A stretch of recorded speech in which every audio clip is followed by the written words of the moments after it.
Hey, what's up guys? So I decided I wanted to learn how to rebuild an EcoBoost engine. So I've gone ahead and I've bought one. I picked this up for 600 bucks. It's got 82,000 miles on it. The story goes, if I am to believe the seller, which I do think I believe him, story goes it was running, but it was running like shit and it was smoking a lot. Just based off of that, with the smoking, these cars are notorious for having piston ring failures or head gasket issues. That's kind of what I think is going on with it. That's what the guy who sold it to me also thinks is going on with it, if he's to be believed. Which I think I believe him. He wasn't sketchy or nothing. He was cool. Anyway, it doesn't really matter to me because even if it is just a head gasket, I want to tear it completely apart and just learn how to rebuild it completely. Don't really have an idea of what I want to do yet. There's so many options as far as the aftermarket availability. I'm not real sure what I want to go with yet, but I just figured I'll document the whole process in case this might help someone or give someone else, maybe encourage somebody to do it themselves. So obviously, if you buy your own engine, it's not going to look exactly like this one. Mine didn't come with a throttle body. It didn't come with an oil filter housing. It didn't come with an alternator. It did come with injectors. It didn't come with the turbo, which is fine because I have another one. But regardless of what it comes with, pretty much just take all the external shit off. So I'm just going to start by removing the intake manifold, probably then the valve cover, and then take off some of these accessories here so I can start working on getting the timing cover off. But first thing, I'm going to remove the intake manifold. Manifold's held on by 5 bolts, 1 on each side, left and right, and then 3 in the middle here. So I also still have this tubing here that goes into the baffle plate attached to my manifold, so I'm just going to go ahead and disconnect that as well, and then this will be completely free.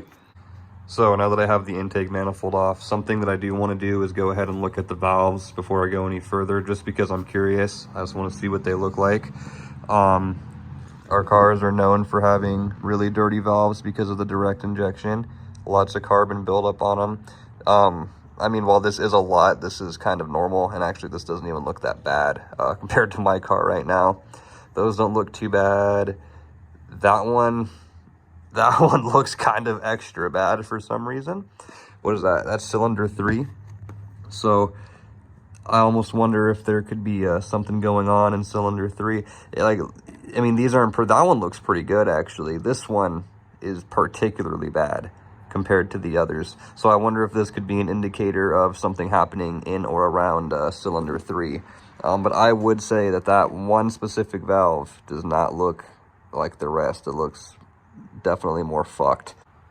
Now that the intake's out of the way, the next thing that I want to do is take off the valve cover. It's held on by 13 8mm bolts, and there is one on the back side over here that your engine may or may not come with this bracket attached to it. It's held on by this 13mm bolt, and you got to remove the bracket because it sits on the stud for the bolt. So you got to remove it in order to get that bolt out. So now that the valve cover is off, just taking a look under it, it honestly looks really good. This is a lot cleaner than what I was expecting. I was told the engine had 82,000 miles on it, and this just looks in really good shape, I think. It looks like it was well maintained, which is obviously a good sign. I don't see any nasty brown discoloring. I don't see any buildup of shit. I don't see any metal shavings. All the cam lobes I looked at or tried to look at closely looked okay. I don't see any issues after removing the valve cover. So I like this. I'm happy with this. This looks nice. So the next thing I'm going to do is go ahead and remove all 4 spark plugs. If it is a head gasket failure, I'm expecting to see some coolant or something on top of the piston. Doesn't mean that there isn't a head gasket failure if I don't see any coolant, but if there is a catastrophic head gasket failure, I'm going to be assuming that there's going to be some coolant on top of the piston here. So I'm going to go ahead and remove the spark plugs and just take a quick look in the cylinders. It's a really tiny hole, of course, but I'll be able to see it with my eyes, see if I can see anything on top of one of the pistons here. So I removed all 4 spark plugs, and I don't see any coolant in any of the cylinders. I was kind of concerned about cylinder 3, but I don't see anything in there. I don't think it's a head gasket at this point. Not that it can't be a head gasket, but I'm expecting coolant on top of the piston if it is a head gasket. It still could be a head gasket, but I'm leaning more towards piston rings at this point, at least. We will find out, of course. But yeah, there's nothing here. There's nothing to see here after removing the spark plugs. All of it looks normal. So the next thing that I want to do is go ahead and remove all the accessories off of the timing cover. I'm going to go ahead and remove the tensioner here, this idler pulley, water pump pulley. I'll probably just remove the water pump too, but we'll see. I probably need to get a drip tray under there. and then go ahead and remove the crank as well, which I'm going to attempt to do with an impact, but we'll see what happens. The tensioner is held on by 3 10mm bolts. The water pump pulley is also held on by 3 10mm bolts. So the water pump itself is actually held on by 3 8mm bolts, but I'm not going to remove it at this time because it is not necessary in order to remove the timing cover. So I'm just going to leave it where it is for now because I don't feel like getting the drip tray out. This idler pulley is a 10mm. So the last thing to take off is, of course, the crank pulley. Now it is a 21mm bolt. I'm going to attempt to take this off with my 1/2-inch impact, and hopefully it does the trick. So I was able to get the bolt off with a 1/2-inch impact, and now that the bolt is out, you can actually spin this and nothing's gonna move because this is not keyed. So it's not gonna move the crankshaft at all anymore, and you can go ahead and just pull it off with your hand. Very easy. You don't need to pry it, don't need to do nothing, it'll slide right off.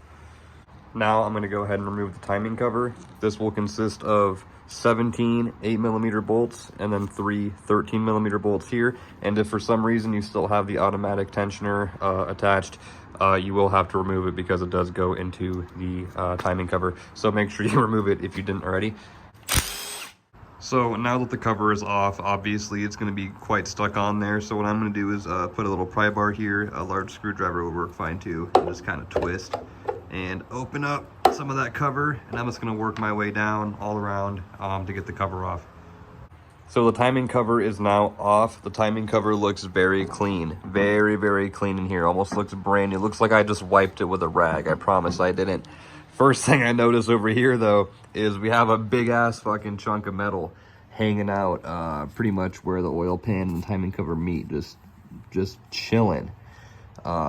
This is fucking really funny.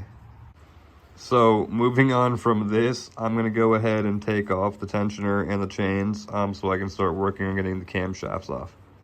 First thing I did was remove this guide, and I did notice there is some kind of like crack and scarring on the bottom of it.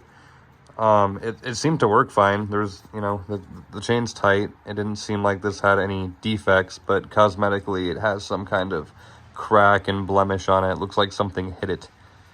So I've gone ahead and removed the other guide of the chain and the tensioner here. I didn't film it because it was super easy. The tensioner here is just 2 10mm bolts, and then you just pull the guide out of the sleeve and take the chain off.